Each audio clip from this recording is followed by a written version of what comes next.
I stood in the center of the hall, watching as the guests milled about, glasses clinking and laughter filling the air. It was our 10th wedding anniversary, and I had spared no expense to make this night unforgettable for Kristen. She looked radiant in her elegant dress, her smile lighting up the room. For a moment, everything seemed perfect. But then, in the midst of this seemingly perfect evening, I caught a fragment of a conversation that would change everything. I had stepped out onto the balcony for some fresh air when I heard Kristen's voice, low and intimate. Curious, I moved closer, trying to make out what she was saying. "I can't wait to see you again," she whispered. "Tonight was amazing." My heart skipped a beat as I peeked through the crack in the door. Kristen was standing close to a man I recognized as Michael, one of our mutual friends. The way they were looking at each other was far too intimate for mere friendship. A cold knot formed in my stomach as realization dawned. Kristen was having an affair. I stepped back, trying to process what I had just witnessed. My mind raced, a whirlwind of confusion and anger. How long had this been going on? Why Michael of all people? As I rejoined the party, forcing a smile, I decided I needed to know more before confronting her. Over the next few weeks, I began to notice the little things I had missed before. Kristen's late nights at work, her sudden need for privacy, and the way she guarded her phone. Each detail added to my growing suspicions. I knew I had to act, but I didn't want to make a scene without solid proof. One night, while Kristen was asleep, I carefully took her phone and read through her messages. There it was, plain as day. A trail of texts between her and Michael, filled with sweet nothings and plans to meet in secret. My heart ached, but my resolve hardened. Confronting her now would only lead to a fight. Instead, I decided to play the long game and plan my revenge. I continued to act as if everything was normal. We went on dates and attended social gatherings, and Kristen seemed oblivious to my knowledge. But behind the scenes, I was setting my plan in motion. I installed hidden cameras around the house and recorded every interaction. I needed undeniable evidence. I confided in my best friend Mark, who agreed to help me. We began to gather more evidence, preparing for the day I would reveal Kristen's betrayal. Meanwhile, I started to move our joint finances into personal accounts, ensuring I would be protected when the time came. The night of our anniversary replayed in my mind countless times. It had started as a celebration of our love, only to turn into a nightmare. But as I stood on the precipice of a new chapter in my life, I knew one thing for certain. I would make sure Kristen paid for destroying our family. The weeks that followed were a delicate dance of pretense and subterfuge. I was careful to hide my growing resentment, maintaining the facade of a loving husband, while my anger simmered beneath the surface. Kristen remained blissfully unaware, continuing her affair with Michael, as if nothing were amiss. Every morning, I woke up with a renewed sense of determination. My resolve to make Kristen pay for her betrayal grew stronger with each passing day. I meticulously reviewed the footage from the hidden cameras, capturing every moment of their deceit. It was painful to watch, but it fueled my desire for revenge. Mark was a godsend during this time. He helped me stay focused, reminding me that the end goal was worth the wait. We met regularly, strategizing and refining our plan. Mark even suggested hiring a private investigator to gather additional evidence. The PI's reports only confirmed what I already knew. Kristen and Michael were deeply involved, meeting at hotels and secluded spots away from prying eyes. Despite the turmoil within, I continued to play my part. Kristen and I hosted dinner parties, went on double dates with friends, and attended social events. At one such gathering, I found myself in a conversation with Michael. He had the audacity to smile and joke with me, oblivious to the fact that I knew his darkest secret. "So John, how's work been treating you?" Michael asked, his tone casual. "Busy as ever," I replied, forcing a grin. "But it's all worth it.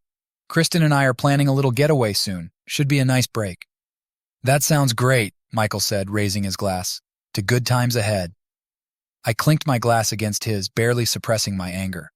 Little did he know that his good times were about to come to a crashing halt. As the months passed, I grew more confident in my plan. I began to subtly manipulate Kristen's schedule, creating situations where she would inadvertently reveal more of her affair. I wanted to ensure that when the time came, there would be no doubt in anyone's mind about her betrayal. One evening, as Kristen was getting ready for another work dinner, I casually mentioned that I had a surprise for her the following weekend. Her eyes lit up with curiosity. A surprise? What kind of surprise? She asked, a hint of excitement in her voice. You'll see, I replied, keeping my tone light. Just make sure you're free next Saturday. She nodded, smiling, and kissed me on the cheek before heading out. Little did she know that the surprise I had in store would be anything but pleasant. As the weekend approached, I finalized the details of my plan. Mark and I arranged for a small gathering at our house, inviting close friends and family. I wanted witnesses, people who would see firsthand the depth of Kristen's betrayal. Saturday arrived and the stage was set. Our guests began to arrive, filling the house with laughter and conversation. Kristen was in high spirits, mingling effortlessly, completely unaware of the storm that was about to break. As the evening progressed, I signaled to Mark, who discreetly set up the video equipment in the living room. I gathered everyone, calling for their attention. Kristen looked at me curiously, her smile faltering slightly. Ladies and gentlemen, I began, my voice steady. I have something important to share with all of you. I glanced at Kristen, who now wore a look of confusion. With a deep breath, I pressed play on the remote, and the screen behind me lit up with footage from the hidden cameras. The room fell silent as the images of Kristen and Michael's secret meetings played out for everyone to see. Gasps and murmurs filled the room. Kristen's face turned pale as she realized what was happening. Tears welled up in her eyes, and she turned to me, her expression one of shock and betrayal. John, please, she began. But I cut her off. Save it, Kristen, I said coldly. You've already done enough. The room was in chaos, but I remained calm. This was my moment of retribution, and I savored every second. Kristen's parents looked at her in disbelief, while our friends exchanged horrified glances. Michael, who had also been invited, stood frozen, his face a mask of dread. I turned to our guests, my voice unwavering. Now you all know the truth. Kristen and Michael have been having an affair behind my back. Tonight, I wanted everyone to see the extent of their betrayal. With that, I walked out of the room, leaving Kristen to face the consequences of her actions. The sound of her sobs echoed through the house, but I felt no sympathy. My plan had worked, and now it was time to start anew. As I walked out of the living room, the sound of Kristen's sobs fading behind me, I felt an odd mix of relief and emptiness. The weight of her betrayal had been lifted, but it left a gaping void where my trust and love had once been. I needed to clear my head, so I stepped outside into the cool night air. The sky was a deep indigo, scattered with stars, a stark contrast to the turmoil unfolding inside. Mark joined me a few minutes later, his expression a blend of concern and admiration. You did it, John. You exposed the truth. I nodded, still processing the events of the evening. Yeah, but it doesn't feel as satisfying as I thought it would. Give it time, Mark said, placing a reassuring hand on my shoulder. You're free now. You can start over. We stood in silence for a moment, the night air calming my frayed nerves. Eventually, I turned to Mark. Thanks for everything. I couldn't have done this without you. Anytime, buddy. Let's get through tonight, and then we can figure out what comes next. Inside, the atmosphere was tense. Kristen's parents were trying to console her, while our friends whispered among themselves. Michael had disappeared, probably slinking away in shame. I re-entered the room and all eyes turned to me. I knew I had to address the situation one last time before I could move forward. Everyone, I appreciate you coming tonight, I began, my voice steady. I'm sorry it had to end this way, but the truth needed to come out. Kristen and I will be handling our separation privately from here on. Thank you for your support. With that, I left the room again, feeling a sense of finality. I needed to start the next phase of my life. Over the next few days, I initiated divorce proceedings and moved into a small apartment downtown. It was a modest place, but it felt like a sanctuary, a place where I could heal and rebuild. Kristen tried to contact me several times, but I ignored her calls and messages. I needed distance to process my emotions and plan my next steps.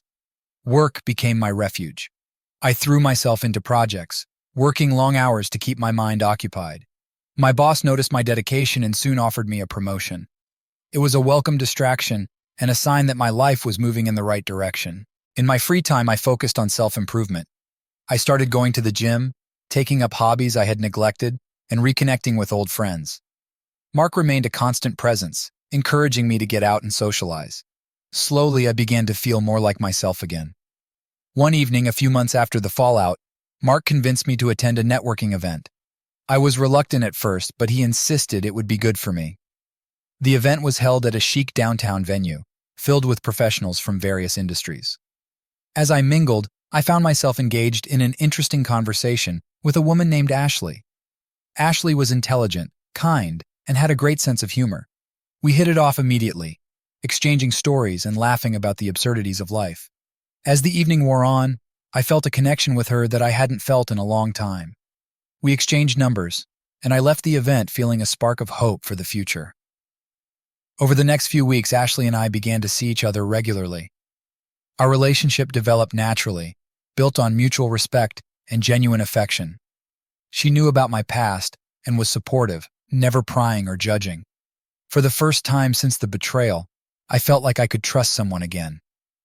One evening, as Ashley and I sat on my apartment balcony, watching the sunset, I realized how far I had come. The pain of Kristen's betrayal still lingered, but it no longer defined me. I had taken control of my life and found happiness on my terms. "Thank you for being here," I said, taking Ashley's hand. "You've made this journey so much easier." She smiled, squeezing my hand. "You're stronger than you think, John. You deserve all the happiness in the world." As the sun dipped below the horizon, I felt a sense of peace wash over me. My life had been shattered, but I had rebuilt it stronger than before. The chapter with Kristen was over, and a new, brighter one had begun. The early morning sun filtered through the blinds, casting a warm glow over the room. I awoke feeling unusually content, a stark contrast to the turmoil that had dominated my life just a few months ago. The scent of fresh coffee wafted in from the kitchen, and I smiled, knowing Ashley was already up and preparing breakfast. Her presence had become a comforting constant in my life. As I entered the kitchen, I found Ashley humming softly as she flipped pancakes. She looked up and smiled when she saw me. "Good morning, John. Did you sleep well?" "Better than I have in a long time," I replied, wrapping my arms around her. "Thanks to you." We enjoyed a leisurely breakfast, talking about our plans for the day. Ashley had a busy schedule at work, but we had planned a weekend getaway to a cabin in the mountains. It was a chance to escape the city and spend some quality time together. After breakfast, I headed to the office, feeling more focused and energized than ever. My promotion had brought new challenges, but I welcomed them. It was satisfying to pour my energy into something productive, and my hard work was paying off. My colleagues noticed the change in me, and several commented on how much happier I seemed. As the day progressed, I found myself thinking about the past and how much had changed. The bitterness and anger that had once consumed me had faded, replaced by a sense of purpose and optimism. I had rebuilt my life from the ground up, and now I was ready to fully embrace this new chapter. That evening, I met Mark for a drink at our favorite bar. He had been my rock through the darkest times, and I owed him a debt of gratitude. We clinked glasses and he grinned at me. "You look like a new man, John. It's good to see." "I feel like one," I admitted. "Thanks for pushing me to get out there and live again. I don't know what I would have done without you." "That's what friends are for," he said, taking a sip of his beer. "So, how are things with Ashley?" "Better than I could have hoped," I replied, a genuine smile spreading across my face. "She's amazing, Mark. I feel like I can finally move on and be happy." "I'm glad to hear that," he said, raising his glass. "To new beginnings." We toasted, and as I looked around the bar, I realized how much I had to be grateful for. The friends who had stood by me, the career that was flourishing, and the new love that had brought light back into my life. It was a far cry from the despair I had felt when I discovered Kristen's betrayal. The weekend getaway with Ashley was everything we had hoped for. The cabin was cozy and secluded, nestled in a forest with a stunning view of the mountains. We spent our days hiking, exploring, and simply enjoying each other's company. In the evenings, we sat by the fire, talking about our dreams and future plans. On the last night of our trip, as we sat on the porch watching the stars, Ashley turned to me, her eyes shining. "John, I know we've both been through a lot, but I want you to know how much you mean to me. You've brought so much joy into my life, and I can't imagine it without you." My heart swelled with emotion, and I took her hands in mine. "Ashley, meeting you has been the best thing that's ever happened to me. You've shown me that it's possible to love and trust again. I can't imagine my life without you either."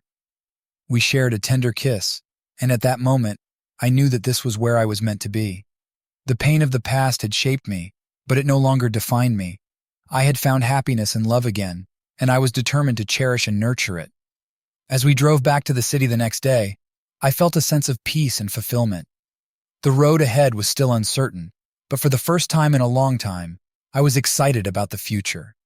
I had come through the storm and emerged stronger, ready to embrace whatever life had in store.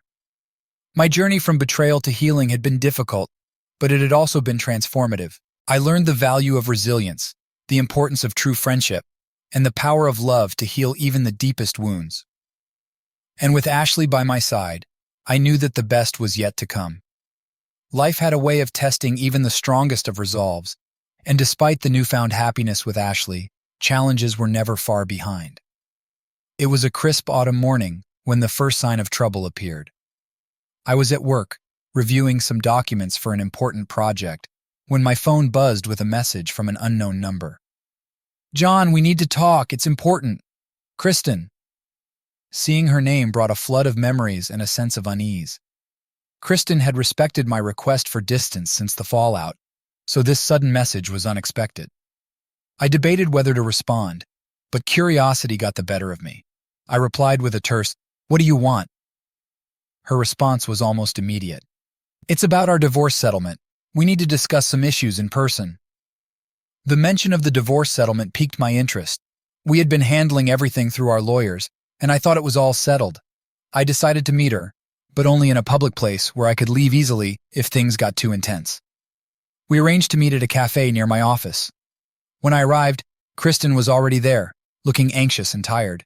She stood up as I approached, her eyes betraying a mix of guilt and desperation. "John, thank you for meeting me," she said, her voice trembling slightly. "Let's get to the point," I replied, sitting down. "What's this about?" She took a deep breath. "I know I'm the last person you want to hear from, but I'm in a difficult situation. The settlement, I need to renegotiate some terms." I raised an eyebrow. "Why now? Everything was agreed upon months ago." "Because things have changed," she said, looking down at her hands. "I lost my job and the financial strain is unbearable. I'm barely making ends meet." Her words were a mix of pleading and regret. Despite everything she had done, I felt a pang of sympathy. But I couldn't let my emotions cloud my judgment. "Kristen, I sympathize, but we had a legally binding agreement. I can't just change it on a whim." She looked up, her eyes wet with unshed tears. "Please, John, I know I don't deserve your kindness, but I'm asking for your help. Just a temporary adjustment until I get back on my feet." I sighed, torn between my lingering anger and the sense of decency that Ashley had helped restore in me. "I'll consider it, but I need to talk to my lawyer first." "Thank you," she whispered, relief evident in her voice. The encounter left me unsettled. I spent the rest of the day trying to focus on work, but my thoughts kept drifting back to Kristen's plea. That evening, I talked it over with Ashley. She listened patiently, her expression thoughtful. "What do you think I should do?" I asked, seeking her perspective. "John, it's your decision, but I know you're a good person," she said gently. "If you feel it's right to help her, then do it. Just make sure it's fair and doesn't put you at risk." Her words gave me clarity. The next day I spoke with my lawyer and agreed to a temporary adjustment to the settlement, ensuring that it wouldn't jeopardize my financial stability. With that matter settled, life returned to its new normal. Ashley and I grew closer, enjoying our time together and planning for the future. However, the challenges weren't over. One afternoon, as I was leaving work, I received another unexpected call, this time from Mark. "John, I need to see you. It's urgent," he said, his tone serious. Concerned, I met him at a nearby park. Mark was pacing when I arrived, his face lined with worry. "What's going on?" I asked, bracing myself for the bad news. "It's about Michael," he said, stopping to face me. "He's been spreading rumors about you and Kristen. He's trying to ruin your reputation at work and among our friends." The news hit me like a punch to the gut. "Why would he do that?" "Revenge, probably. He lost a lot after the scandal came out, and I guess he blames you." My mind raced. I had worked hard to rebuild my life, and now Michael was trying to tear it down out of spite. "What can we do?" "We need to counteract his lies with the truth," Mark said firmly. "We'll gather evidence and confront him publicly if necessary." I nodded, feeling a mix of anger and determination. Let's do it. Over the next few weeks, Mark and I worked tirelessly to gather evidence of Michael's lies. We spoke to mutual friends, collected testimonies, and documented everything. With each piece of evidence, we built a stronger case to defend my reputation. The confrontation came sooner than expected. At a mutual friend's party, Michael was there, spreading his venomous rumors. Mark and I decided it was time to act. We gathered a small group of friends and confronted Michael directly. "Michael, we need to talk," I said, my voice steady but firm. He turned to face us, his expression defiant. "What do you want, John?" "Enough with the lies," I said, holding up my phone with recorded testimonies. "We have proof that you've been spreading false rumors about me. This needs to stop now." The crowd around us murmured, eyes shifting between Michael and me. His bravado faltered, and he looked around, realizing he was cornered.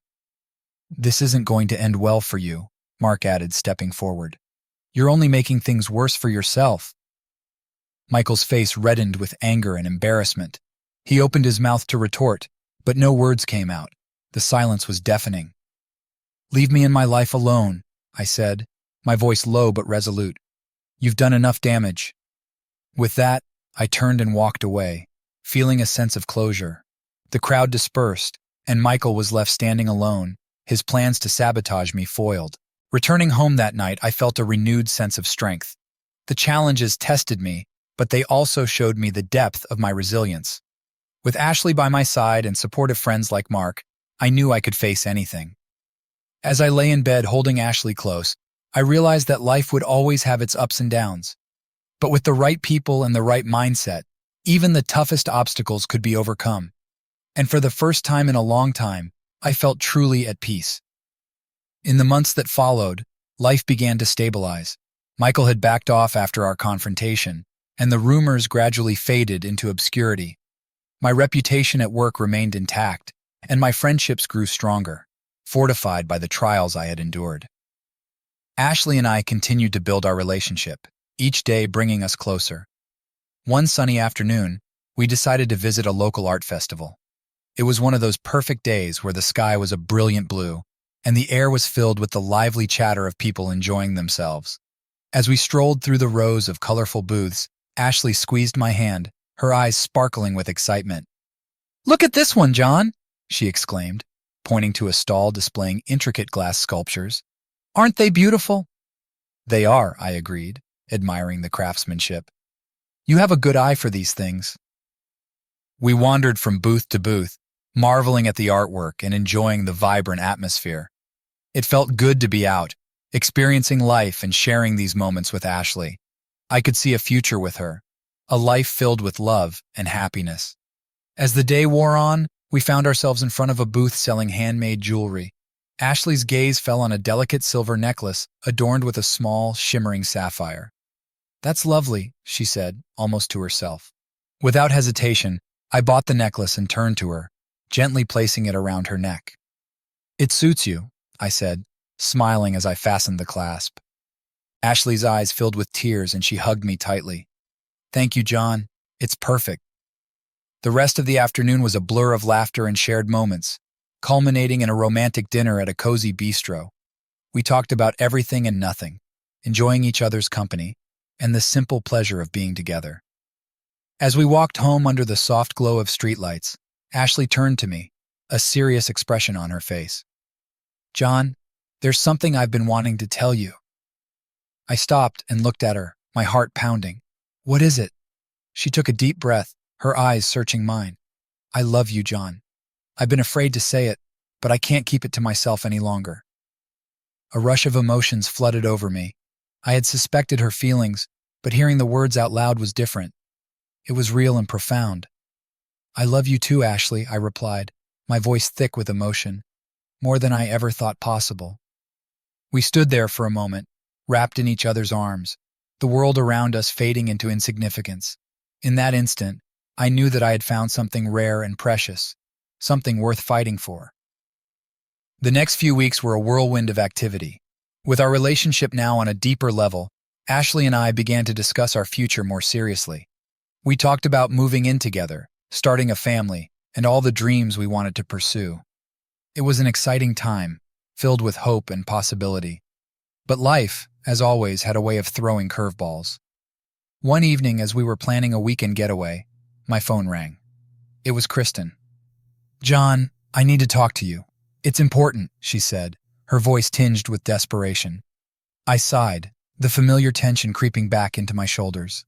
"What is it now, Kristen?" "I'm pregnant," she blurted out, her voice breaking. "And it's Michael's." For a moment, I was speechless. The news was unexpected and complicated. "Why are you telling me this?" "Because I'm scared," she admitted. "Michael wants nothing to do with the baby. I don't know what to do." Despite everything, I felt a pang of sympathy for her. "Kristen, you need to talk to someone. Family, friends, a counselor. I can't help you with this." "I know," she said, her voice small. "But I needed to tell someone. Thank you for listening." After hanging up, I turned to Ashley, who had been watching me with concern. "Kristen's pregnant," I explained. "It's Michael's, and he's abandoned her." Ashley sighed, shaking her head. "That's awful. I can't imagine what she's going through." "It's not our problem," I said firmly. "We have our own life to focus on." She nodded, but I could see the empathy in her eyes. "You're right. Let's focus on us." The next day, we started looking for a new apartment together, eager to start our life as a couple. It was a thrilling process, imagining our future home and the life we would build within its walls. We found a beautiful place in a quiet neighborhood, with plenty of space and a garden that Ashley fell in love with immediately. Moving in together was a big step, but it felt right. Our days were filled with unpacking, decorating, and making the place our own. We had our first dinner party with friends, celebrating our new beginning. Laughter filled the air, and for the first time in a long while, I felt completely at peace. One evening, as we sat in the garden, watching the sunset, Ashley took my hand. "John, I've been thinking, maybe we should start looking for a house, a place where we can really put down roots." I looked at her, seeing the hope and excitement in her eyes. "You're right, let's do it." And so we began the next chapter of our journey, searching for the perfect home where we could build our future together. The past was a part of our story, but it didn't define us. We had emerged stronger, more resilient, and ready to face whatever challenges lay ahead. As we stood on the threshold of this new adventure, I knew that with Ashley by my side, there was nothing we couldn't overcome. Our love had been tested and had proven to be strong and enduring, and for that, I was grateful. The search for our perfect home was both exciting and challenging. Every weekend, Ashley and I toured different neighborhoods, meeting with real estate agents and exploring potential houses. Each visit brought us closer to finding a place that felt like it could be ours. One Saturday morning, we visited a charming, older neighborhood known for its tree-lined streets and historic homes. As we walked through the area, Ashley squeezed my hand. "I love it here, John. It feels so welcoming." "I agree," I said, looking around at the well-kept lawns and friendly neighbors waving as they passed by. Our real estate agent, Lisa, greeted us at the entrance of a beautiful Victorian-style house. "I think you're going to love this one," she said, her smile confident. "It has a lot of character and plenty of space." As we stepped inside, the high ceilings and large windows immediately captured our attention. The living room had a cozy fireplace, and the kitchen was spacious and modern while retaining its classic charm. Upstairs, the bedrooms were roomy and filled with natural light. But what really sold us was the backyard, a large private garden with plenty of space for outdoor gatherings and a potential play area for future children. "This is it," Ashley said, her eyes shining with excitement. "This feels like home." I nodded, feeling the same connection to the place. "Let's make an offer." The following weeks were a whirlwind of paperwork and negotiations. Lisa guided us through the process, ensuring everything went smoothly. Finally, the day came when we signed the papers and received the keys to our new home. It was a moment of pure joy and accomplishment. On move-in day, our friends and family came to help. Mark was there, of course, lifting heavy boxes and making everyone laugh with his jokes. My parents brought homemade food to keep us fueled throughout the day, and Ashley's parents helped with organizing and decorating. By the end of the day, we were exhausted but happy. The house was still filled with boxes, but it was starting to look like ours. We gathered in the living room, toasting to new beginnings and the future. As the night wore on and everyone left, Ashley and I sat on the back porch, sipping wine and watching the stars. "We did it," she said softly, leaning her head on my shoulder. "We did," I agreed, feeling a deep sense of contentment. This is the start of something wonderful. The following months were a time of settling in and making the house our own. We painted walls, hung pictures, and filled the rooms with furniture and personal touches. Each project brought us closer, and our love continued to grow stronger. One evening, as we were unpacking a box of old photo albums, I came across a picture of Kristen and me from happier times. It was a stark reminder of how much had changed. Ashley noticed and sat down beside me. "You've come a long way, John," she said, taking my hand. "It's okay to remember the past, but don't let it overshadow our future." She was right. The past had shaped me, but it no longer defined me. I had built a new life with someone who truly loved and respected me. I placed the photo back in the box and looked at Ashley, feeling a surge of gratitude. "Thank you for being here, for everything." "I wouldn't be anywhere else," she replied, kissing me gently. As time passed, our lives settled into a comfortable routine. Work was going well, and Ashley was flourishing in her career. We hosted dinner parties, explored our new neighborhood, and made plans for the future. One sunny afternoon while we were gardening, Ashley turned to me with a thoughtful expression. "John, I've been thinking," she said, wiping dirt from her hands. "I'd like to have children someday. What about you?"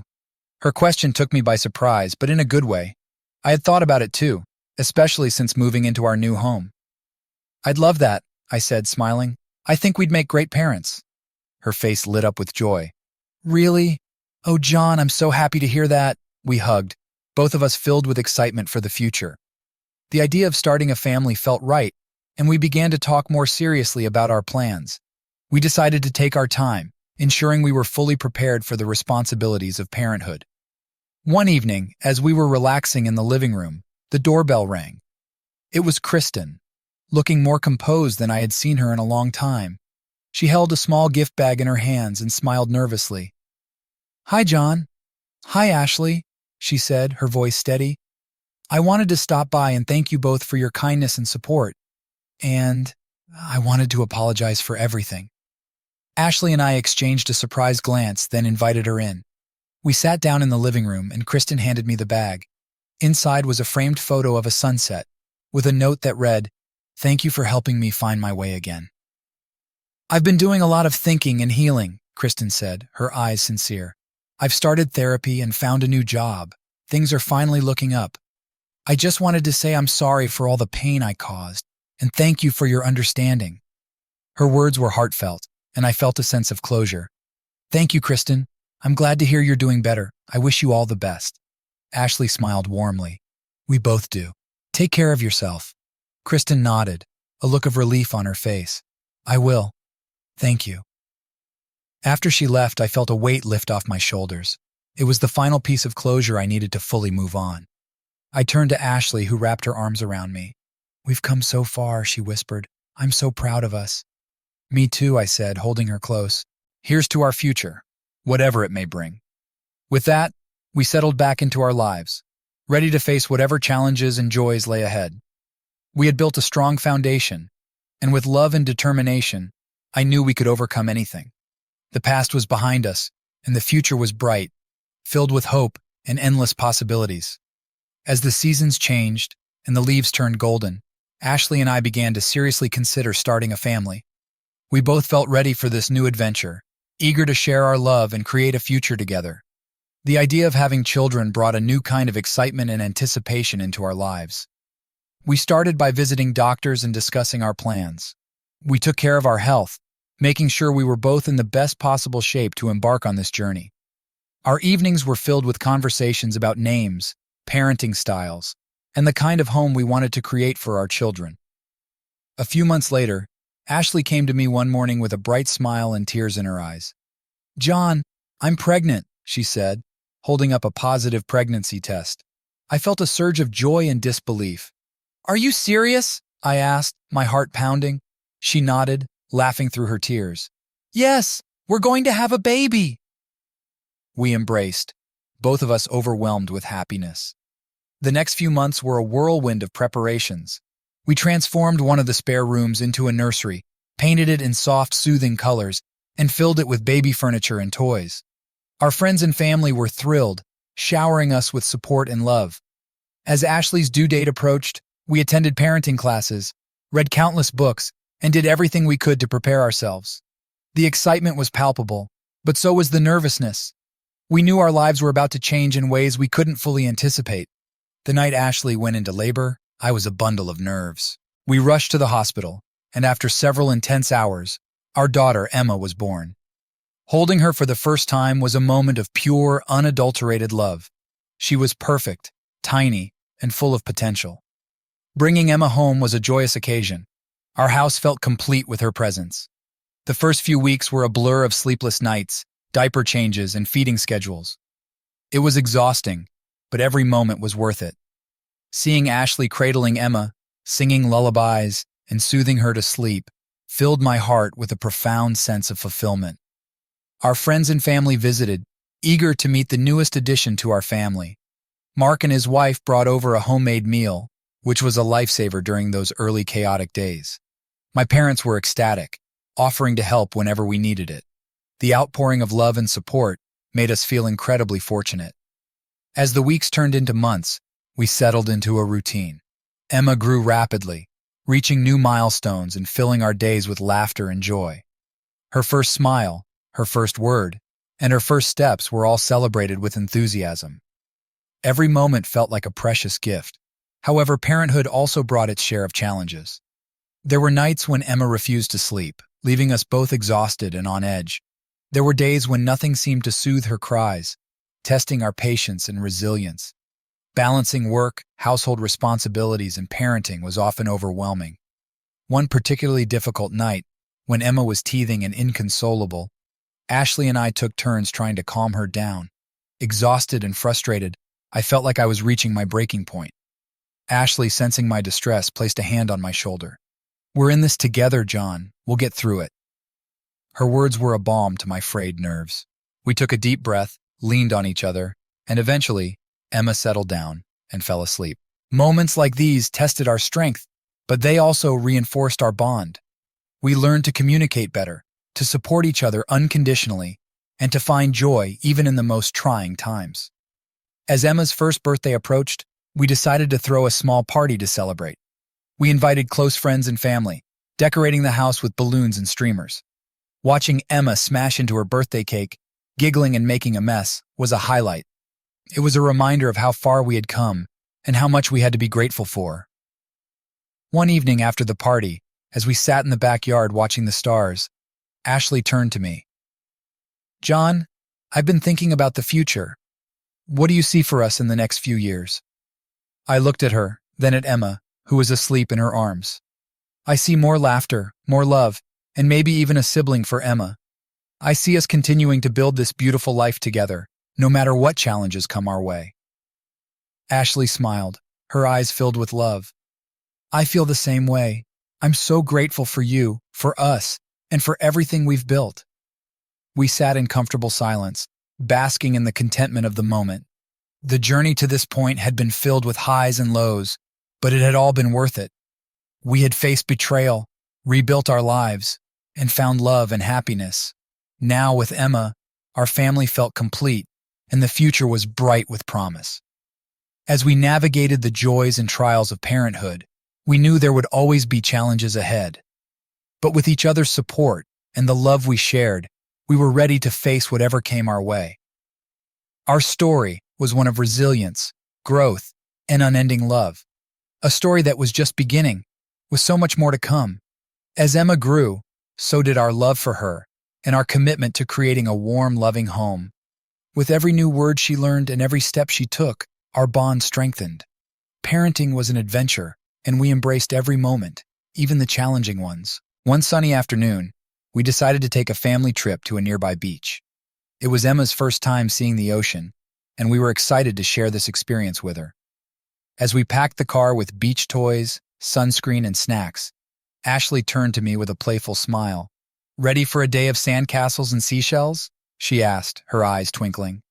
"Absolutely," I replied, lifting Emma into her car seat. "It's going to be a great day."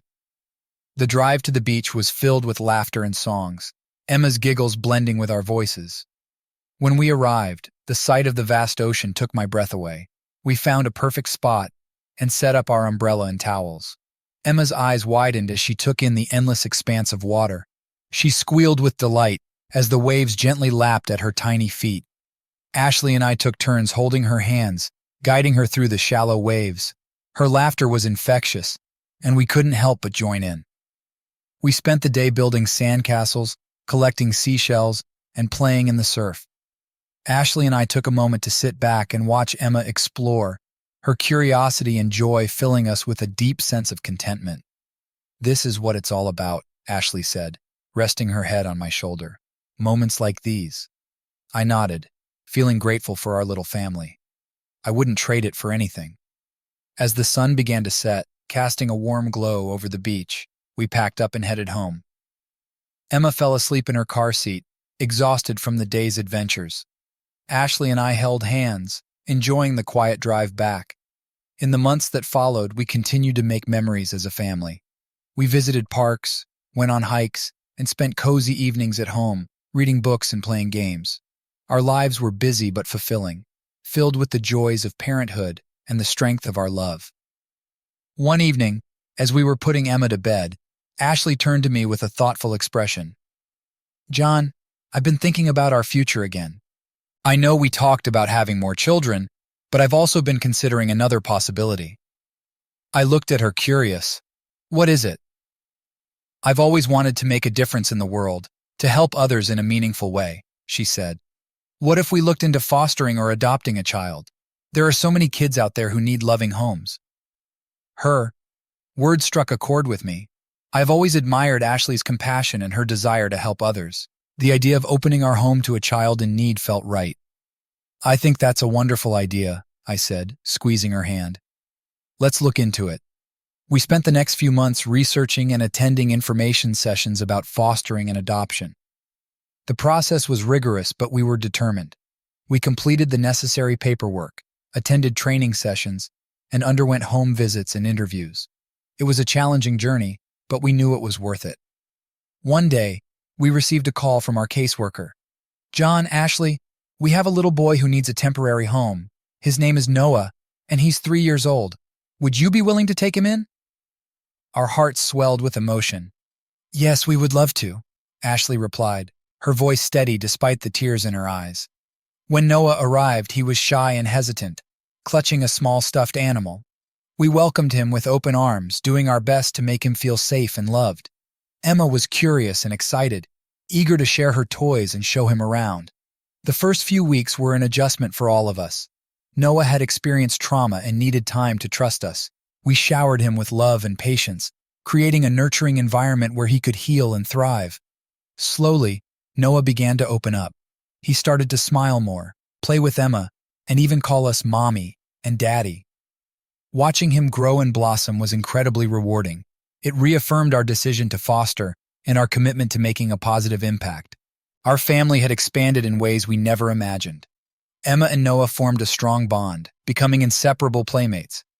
Ashley and I continued to balance our responsibilities, finding joy in the chaos and fulfillment in our shared journey. As we celebrated Noah's 4th birthday, surrounded by friends and family, I looked around at the love and happiness that filled our home. Our journey had taken unexpected turns, but it had led us to a place of deep gratitude and purpose. After the party, as we sat on the porch watching the children play, Ashley leaned into me. "John, I feel like our family is complete. We've created something beautiful here." I kissed her forehead, feeling the same sense of completeness. "We have, and I'm so grateful for every moment." Our story was one of resilience, love, and growth. We faced challenges and embraced opportunities, creating a life filled with meaning and joy. As we looked ahead to the future, we knew that whatever came our way, we would face it together, as a family. Life with Emma and Noah was a whirlwind of activity and love. Our days were filled with the laughter of children, the bustle of daily routines, and the deep satisfaction of knowing we were building a loving home. The kids continued to grow, each day bringing new milestones and moments of joy. One crisp autumn morning, as we prepared for a family outing to the pumpkin patch, Ashley received a call that would once again change the course of our lives. "John," she said, her voice trembling slightly as she hung up the phone.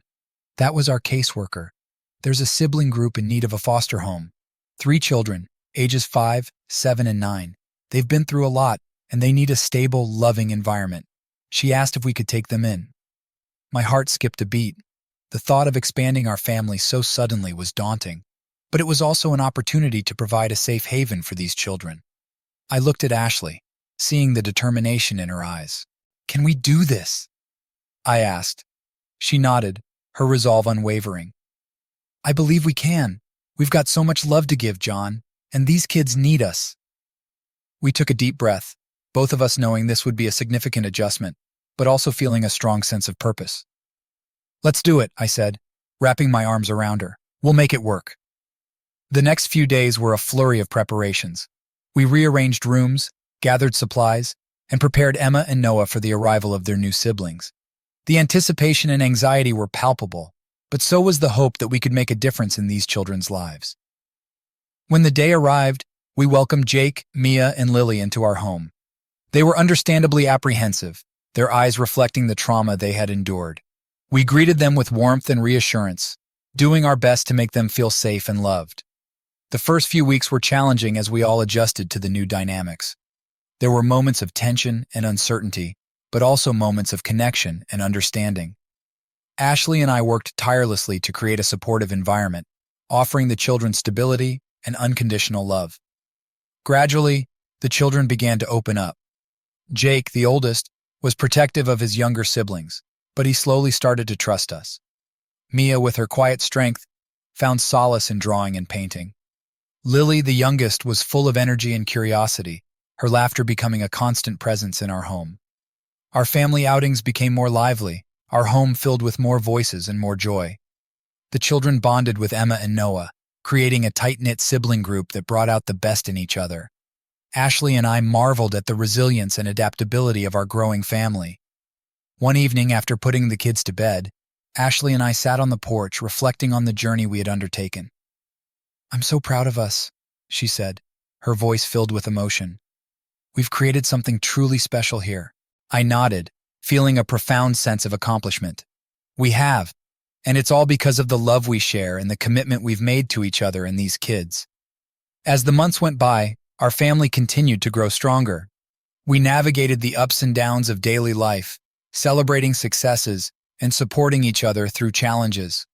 The children flourished in the stability and love we provided, their past traumas gradually healing.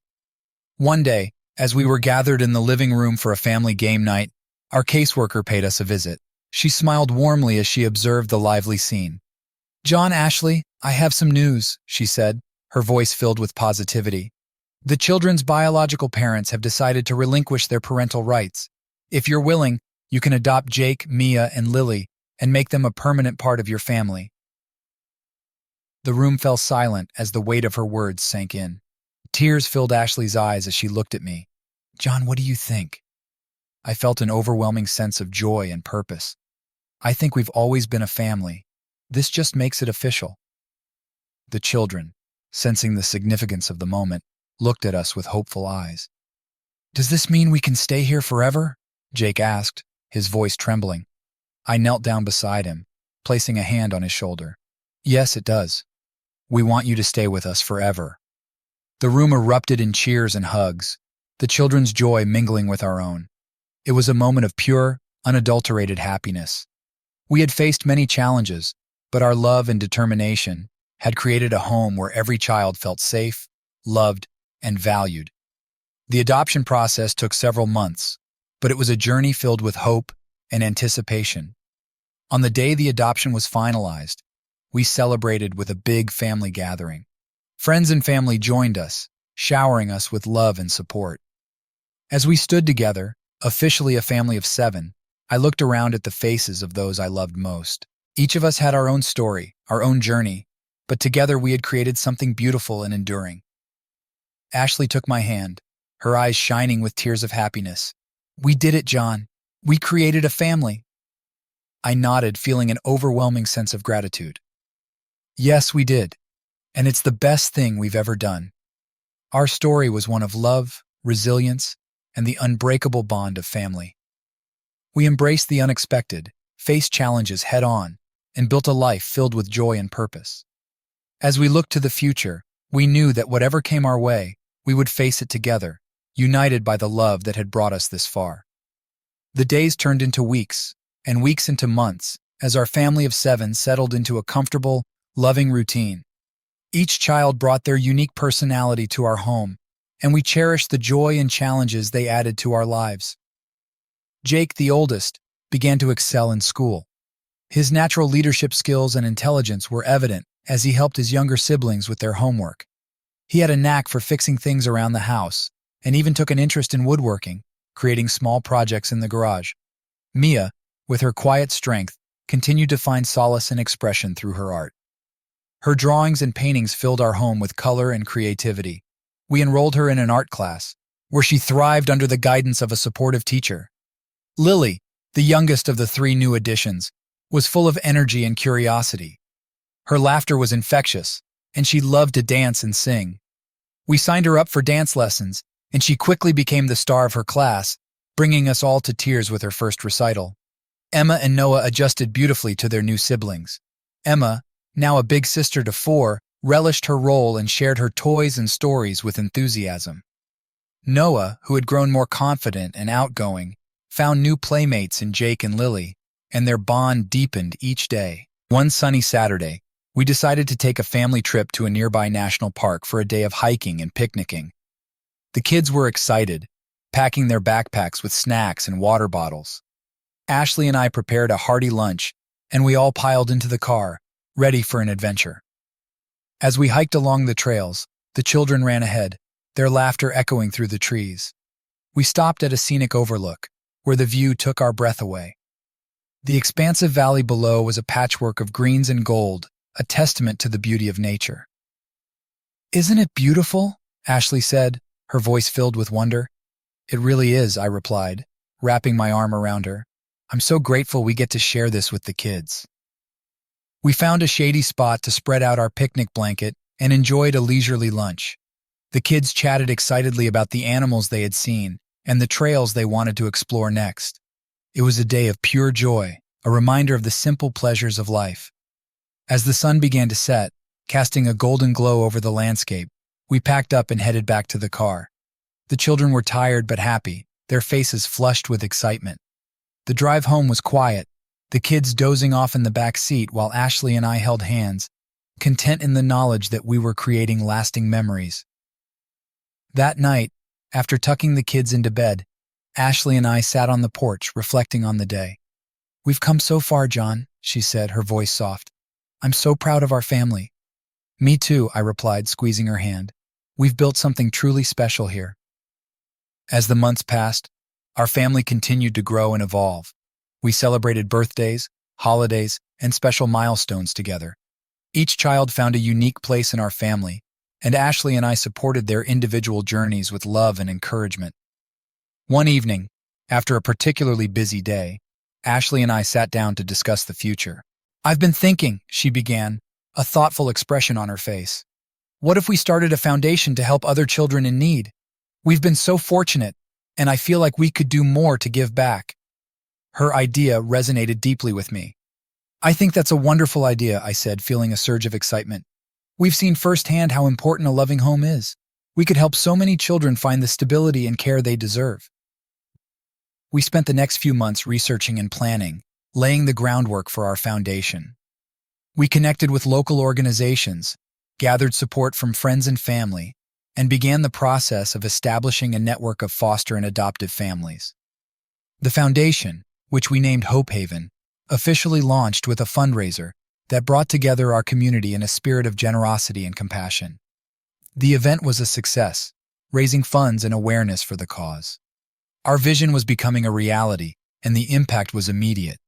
We worked tirelessly, balancing our responsibilities as parents with our commitment to the foundation.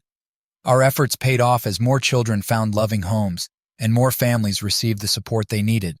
Hope Haven became a beacon of hope and a testament to the power of love and community. As we navigated this new chapter, our family continued to thrive. The children grew closer, their bonds deepening with each passing day.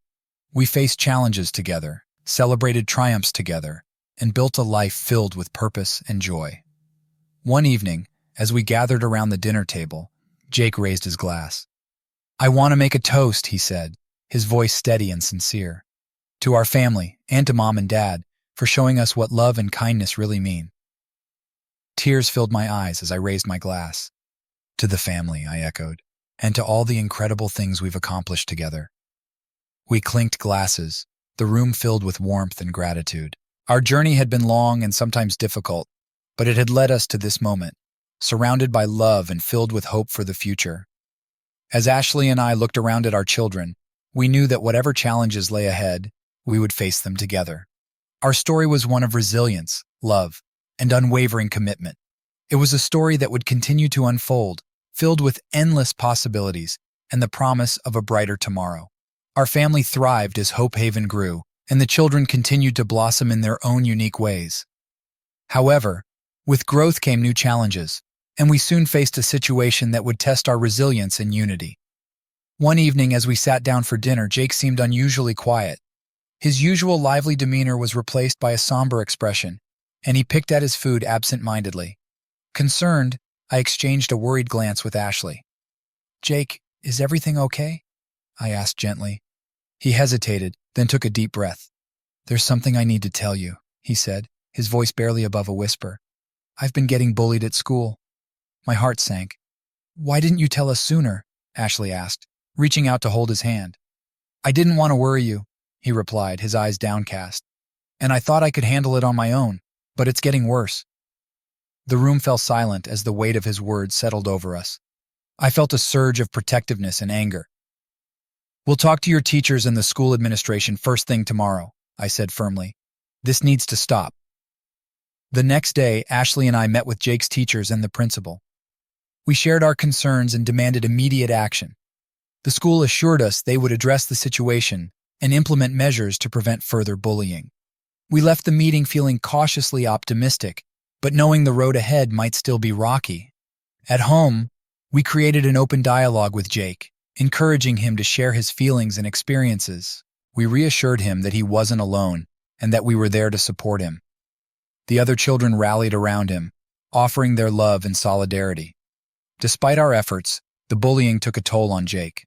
His grades began to slip, and he became withdrawn. We sought the help of a therapist, who worked with him to rebuild his confidence and develop coping strategies. It was a slow process, but we began to see signs of improvement. One evening, as we sat together in the living room, Jake spoke up. "I've been thinking about joining the school's anti-bullying club," he said, his voice tentative. "I want to help other kids who are going through what I did." Ashley and I exchanged a proud smile. "That's a wonderful idea, Jake," I said. "You'd be a great role model for other students." With our encouragement, Jake joined the club and quickly became a passionate advocate for change. He shared his story, inspiring others to speak out against bullying. His courage and determination were awe-inspiring, and we couldn't have been prouder. As Jake found his voice, our family continued to navigate the complexities of life. Each child faced their own challenges and triumphs, and we were there to support them every step of the way. Our bond grew stronger, and our love deepened, even in the face of adversity. One day, as we were working on a project for Hope Haven, I received a call from the principal of Mia's school.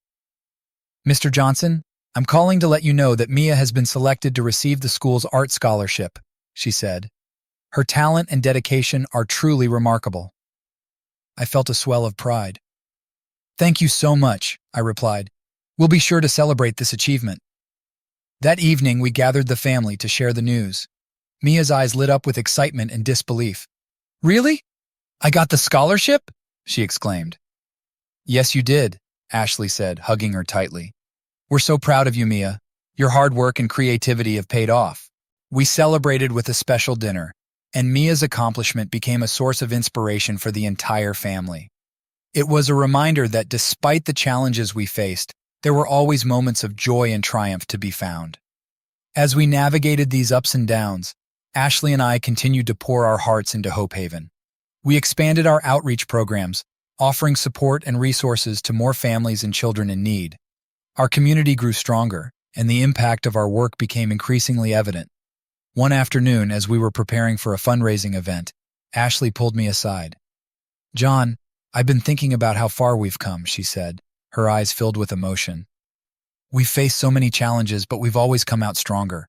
I'm so grateful for our family and the life we've built together. I smiled, feeling a deep sense of contentment. Me too, I said, pulling her into a hug. We've created something truly special, and I'm excited to see what the future holds. As the event began, we mingled with friends, family, and supporters of Hope Haven. The room was filled with laughter, stories, and a shared sense of purpose. We watched as the children played together, their faces lit up with joy and innocence.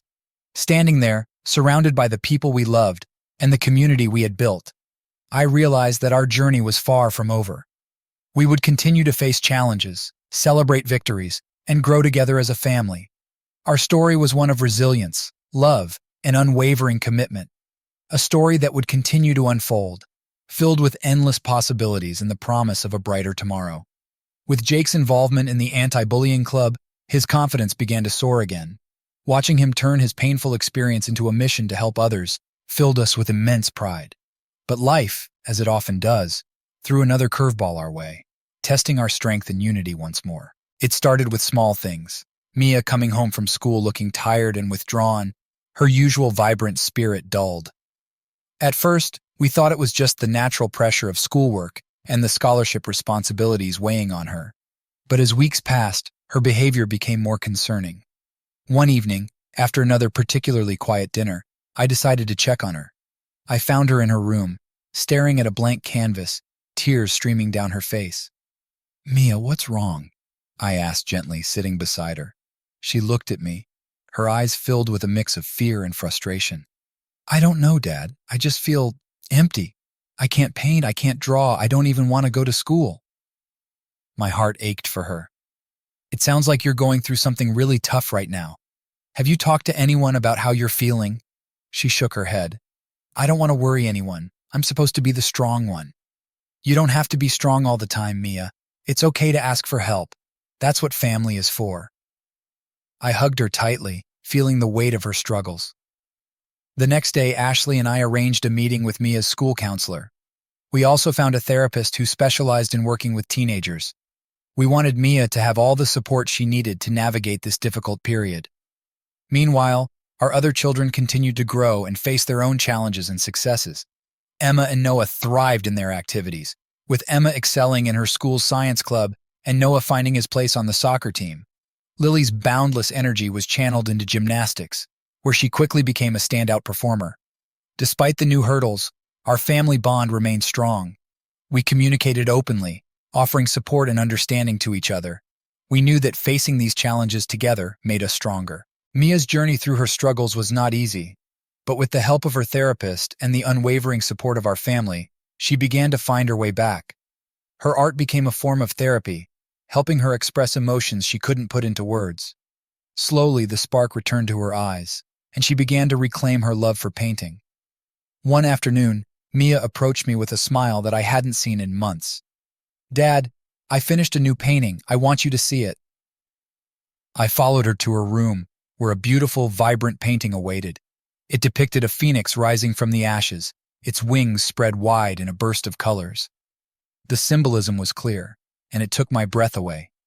"Mia, this is incredible," I said, tears welling up in my eyes. "It's powerful and beautiful, just like you." She hugged me tightly. "Thank you, Dad. I feel like I'm finally finding myself again." We decided to frame the painting and hang it in the living room, a reminder of Mia's strength and resilience. It became a symbol of hope and a testament to our family's ability to overcome adversity together. As spring blossomed, bringing new life and renewed energy, we received exciting news. Hope Haven has been nominated for a prestigious Community Service Award, recognizing our efforts in supporting children and families. The nomination alone was an honor, and it filled us with pride and gratitude.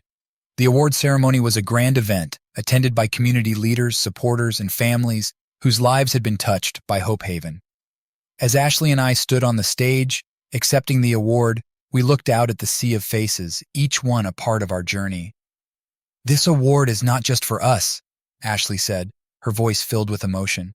"It's for every child who found a home, every family who found support, and every person who believed in our mission.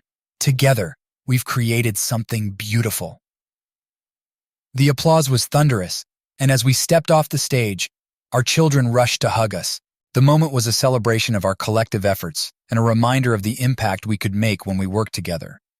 As we drove home that night, the children chattered excitedly about the future and the possibilities ahead.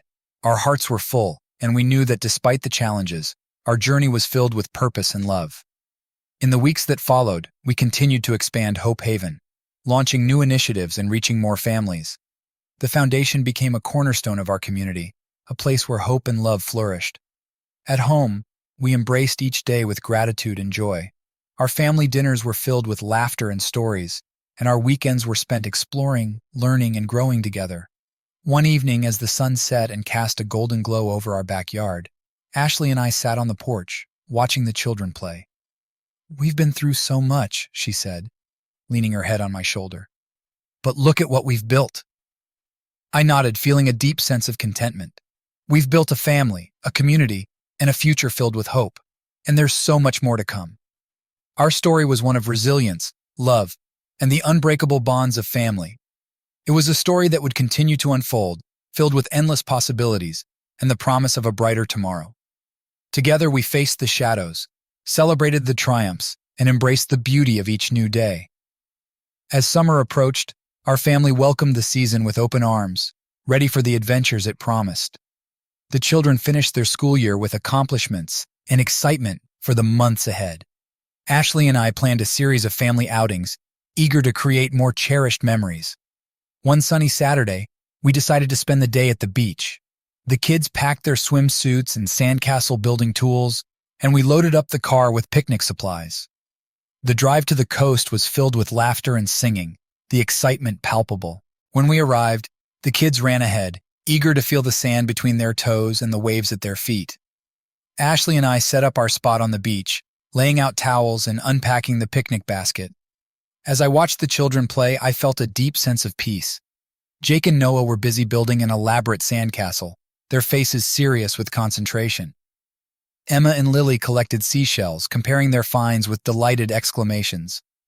Mia sat at the water's edge, sketching the horizon, her eyes reflecting the tranquility of the scene. Ashley sat beside me, her hand resting on mine. "Look at them," she said, her voice filled with warmth. "They're so happy." I nodded, feeling a swell of gratitude. "We've come a long way, haven't we?" "We have," she agreed, "and we'll keep going no matter what." The day was perfect. We swam, built sandcastles, and shared a delicious picnic. As the sun began to set, painting the sky with hues of orange and pink, we gathered around a small bonfire, roasting marshmallows and telling stories. Later that evening, as we drove home, the kids dozed off in the back seat, exhausted but content. Ashley and I exchanged a look of pure contentment, knowing we had given them a day to remember. However, life's serenity was soon disrupted by a phone call that would once again test our family's strength. One evening, as we were preparing dinner, the phone rang. Ashley answered it, her expression quickly turning serious. "John, it's the hospital," she said, her voice trembling. "It's my mother. She's had a stroke." My heart dropped. We had always been close to Ashley's parents, and the thought of her mother in such a state was devastating. We immediately made arrangements for the kids and rushed to the hospital. When we arrived, Ashley's father was waiting for us, his face etched with worry and fatigue. "She's stable, but it's serious," he said, his voice breaking. "They're running tests to determine the extent of the damage." We spent the night by her mother's side, offering support and praying for her recovery. The following days were a blur of hospital visits and consultations with doctors. The kids, understanding the gravity of the situation, offered their own support in their unique ways, drawing pictures, writing letters, and even organizing a small fundraiser at school to help with medical expenses. Despite the challenges, our family pulled together, our bond strengthening in the face of adversity. Ashley's mother slowly began to recover, though the road ahead was long and uncertain. We adjusted our routines, balancing our responsibilities with the added demands of caregiving. During this time, I noticed how much our experiences had shaped the children. They showed remarkable empathy and resilience, qualities that had been nurtured through our own journey. Jake, in particular, took on a more significant role, helping his younger siblings and supporting his grandmother's recovery with a maturity beyond his years. One evening, as we sat together after a long day, Ashley looked at me with a thoughtful expression. "I've been thinking, John," she said. "What if we expanded Hope Haven to include support for families dealing with medical crises? There are so many people who need help, just like my mother does now."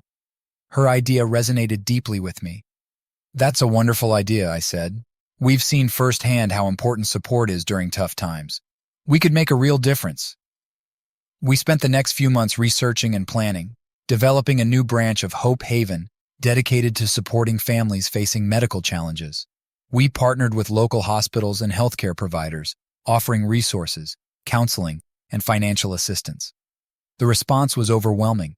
Families reached out, grateful for the support and community we provided.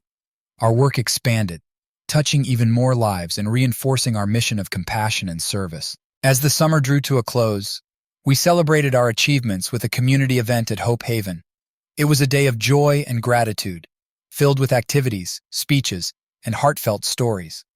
Ashley's mother, now significantly recovered, attended the event, her presence a testament to resilience and hope. As the sun set on the celebration, I looked around at the smiling faces, feeling an overwhelming sense of pride and fulfillment. Our journey had been filled with trials, but it had also been rich with triumphs. We had built a family and a community, creating a legacy of love and support. That night, as we sat on the porch, Ashley leaned her head on my shoulder. "We've faced so much, John, but we've always come out stronger," she said softly. I nodded, wrapping my arm around her. "And we'll keep going no matter what. Together, we can handle anything." Our story was one of resilience, love, and unwavering commitment. It was a story that would continue to unfold, filled with endless possibilities and the promise of a brighter tomorrow. Together, we faced the challenges and embraced the changes, knowing that our bond would always carry us through. The arrival of fall brought a new rhythm to our lives. The children returned to school, their summer memories fueling their excitement for the new academic year. At Hope Haven, our latest initiative to support families dealing with medical crises was thriving, thanks to the dedication of our team and the overwhelming support from the community. One crisp October morning, Ashley and I sat down with our morning coffee, enjoying the rare quiet of the house. The kids had just left for school, and we relished the peaceful moment before the day's demands set in. "We've been so busy lately," Ashley said, her eyes reflecting a mix of exhaustion and contentment. "But it's all worth it." "It is," I agreed, squeezing her hand. "But maybe it's time we take a step back and think about what's next for us, both as a family and for Hope Haven." Ashley nodded, a thoughtful look on her face. "I've been thinking the same thing. We've built something incredible here, but there's always more we can do." Our conversation was interrupted by the ringing phone. It was the principal of Jake's school, her voice filled with urgency. "Mr. Johnson, we need you to come to the school right away. Jake's been involved in an incident." My heart raced as I relayed the message to Ashley. We quickly grabbed our coats and rushed to the school, our minds filled with worry and questions. When we arrived, we were ushered into the principal's office, where Jake sat, looking distressed and defiant. "Jake, what happened?" I asked, trying to keep my voice calm. He looked up, his eyes filled with frustration. "It's the bullies, Dad. They were picking on a kid in my class, and I couldn't just stand by. I tried to stop them, but things got out of hand." The principal nodded, her expression serious but understanding. Jake intervened in a physical altercation to defend a fellow student. While his intentions were good, we have a zero-tolerance policy for fighting.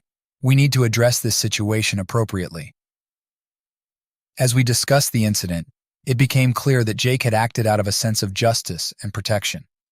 Ashley and I expressed our support for his actions, but emphasized the importance of handling such situations responsibly. After the meeting, we took Jake home, giving him the day off to process what had happened. "You did the right thing by standing up for someone, Jake," Ashley said gently, "but there are better ways to handle it. We'll work on this together." Jake nodded, his anger softening. "I just want to help, like we do with Hope Haven. I can't stand seeing people get hurt." His words resonated deeply. It was a reminder of the values we had instilled in our children and the impact of our work. That evening, we had a family meeting to discuss the incident and reinforce the importance of empathy, courage, and appropriate action. As the days passed, Jake's suspension ended, and he returned to school with a renewed sense of purpose. He joined a peer mediation program, where he could channel his desire to help others in a constructive way. We were proud of his growth and determination. Meanwhile, at Hope Haven, we continued to expand our services. We introduced workshops on conflict resolution and emotional intelligence, helping families and children navigate difficult situations. The response was overwhelmingly positive, further strengthening our community. One afternoon, as I reviewed our latest reports, I received a call from an old friend, Mark, who worked in a neighboring state. He had heard about Hope Haven's success and wanted to discuss a potential partnership. "John, I've been following your work closely," Mark said. "We're looking to start a similar initiative here, and I'd love to collaborate. Your experience and insights could be invaluable." The idea of expanding our reach was both exciting and daunting. Ashley and I discussed it at length, weighing the opportunities and challenges. Ultimately, we decided to visit Mark and explore the possibilities. Our trip was enlightening. We met with local leaders, toured potential sites, and shared our vision for a broader network of support. The enthusiasm and commitment we encountered were inspiring, and we left with a renewed sense of purpose. Returning home, we gathered the family to share our plans. "We've been given an amazing opportunity to expand Hope Haven," Ashley explained. "It means more work and some changes, but it's a chance to help even more people." The kids were excited, their faces lighting up with anticipation. "Does that mean we'll travel more?" Emma asked, her eyes wide with curiosity. "Yes, it does," I said, smiling. "And it means we'll be part of something even bigger, helping families in new places." As we prepared for this new chapter, we embraced the challenges and possibilities ahead.